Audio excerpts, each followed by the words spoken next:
What is up guys? It's another day and another ride. So for today's video guys ay maglo-long ride tayo. Literal na long ride dahil pupunta tayo guys sa Nara, Palawan, sa Estrella Falls. Dahil wala tayong pasok. So yun guys, nakapag-prepare na tayo. Then may mga kasama tayo, mga pinsan natin, mga relatives natin. Guys, ang sarap maligo ngayon sa Estrella dahil mainit. So yun guys, without further ado, let's ride!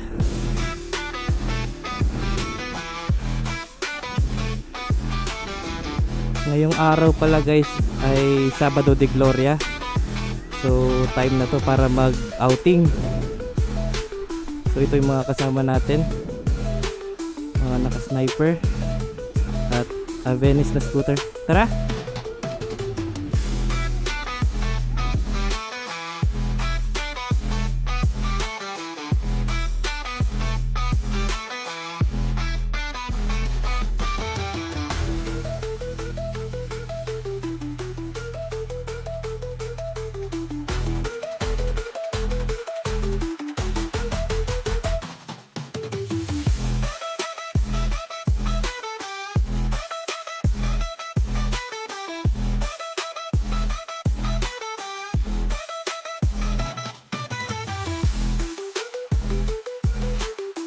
Ay, iwahig.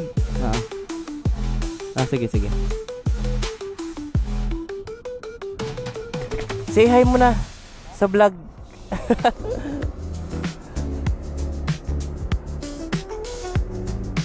So guys, ang hintayan pala ay sa Iwahig Penal Colony. So medyo malayo-layo yun. At magpagas din muna tayo. So yun guys, nandito na tayo. Caltex, pa full tank lang tayo. Then timpla muna tayo ng gatas ni Sab. Full tank po. So yun guys, nakapa full tank na tayo. Tara na. Nauna na yung mga kasamahan natin.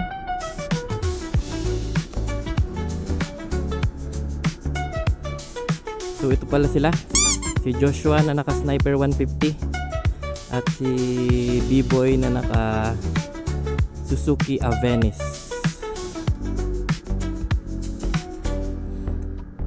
Nauna na kasi yung naka super bike, si Cletty Boy, na ang motor niya ay R3 Killer.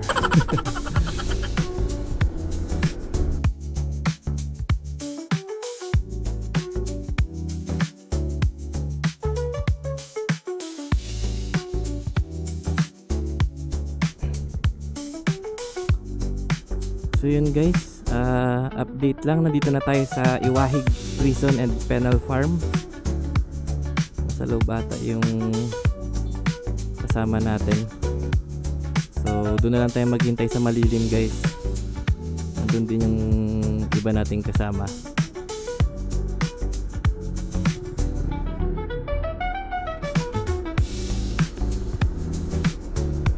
Para hindi tayo mainitan at meron tayong kasamang bata.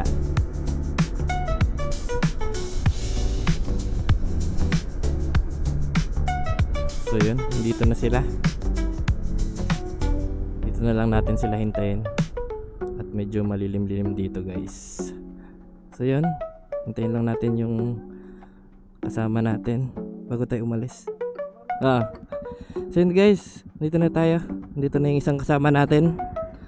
At lalarga na tayo kasi yung sasakyan ay nauna na. So punta na tayo sa, diretso na tayo sa Estrella. So ito pala yung kasama natin, ang R3 Killer. Tara na. Secret, muna.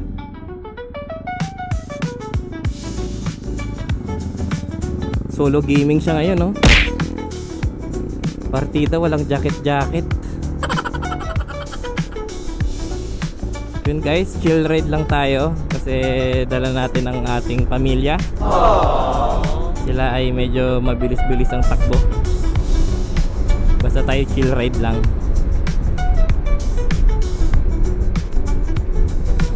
yun guys, enjoy nyo na lang ang ride natin.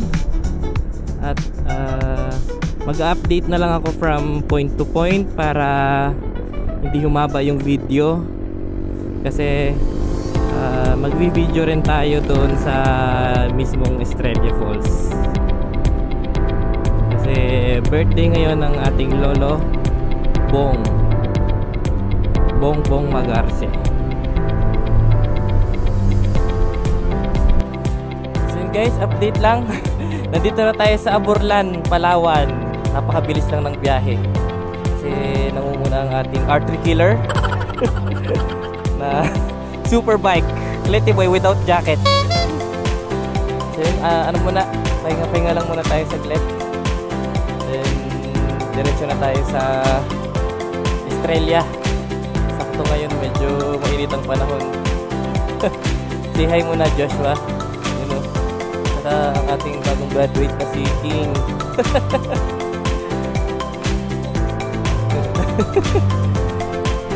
Mainit ang panahon.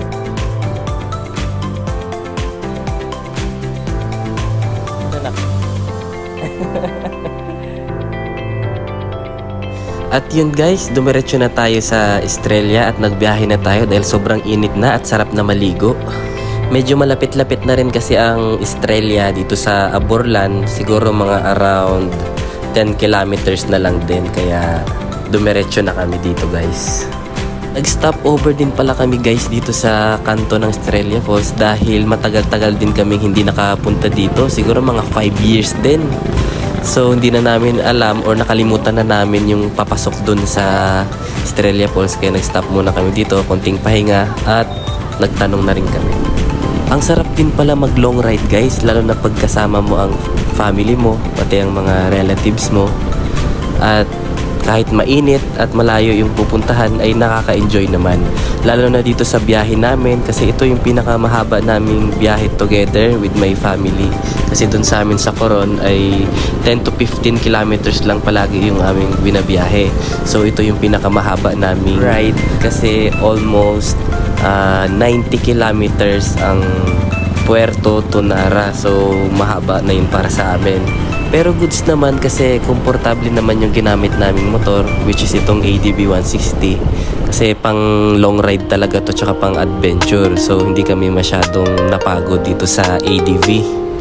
So yun guys, update lang at malapit na tayo sa Estrella Falls. Sana ay konti lang tao para hindi tayo mahiya mag-vlog.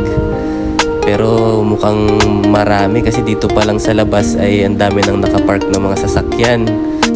So sana meron pa tayong space na pagliguan kasi feeling ko ang dami talagang tao ngayon. So nandito na tayo guys, mag-prepare na tayo para makaligo na tayo. Nandito na rin naman yung mga kamag-anak natin, sila Lola Virgie, sila Lola Bongbong, sila Ate Bebe at marami pang iba. At meron na rin silang cottage. So baba na tayo. At ito na nga guys, sobrang daming tao pala dito ngayon sa Estrella Falls. Hindi na nga namin alam kung saan kami pupwesto, pero meron pa namang mga space para pagliguan. At ang kagandahan guys ay sobrang lamig pa rin dito sa Estrella Falls. Malamig talaga dito noon pa. Pero kahit sobrang init ng panahon guys ay sobrang lamig din ng tubig. Parang akala mo tinunaw na yelo. So yun guys, start na tayo maligo para makapag-relax naman tayo, tsaka para ma-feel din natin yung lamig ng Estrella Falls. Dahil after natin maligo ay uuwi na rin tayo ng Puerto. Gusto lang natin na makapag-relax at gusto rin natin mag-enjoy dito sa Estrella Falls. So that's all for today's video guys. Thanks for watching!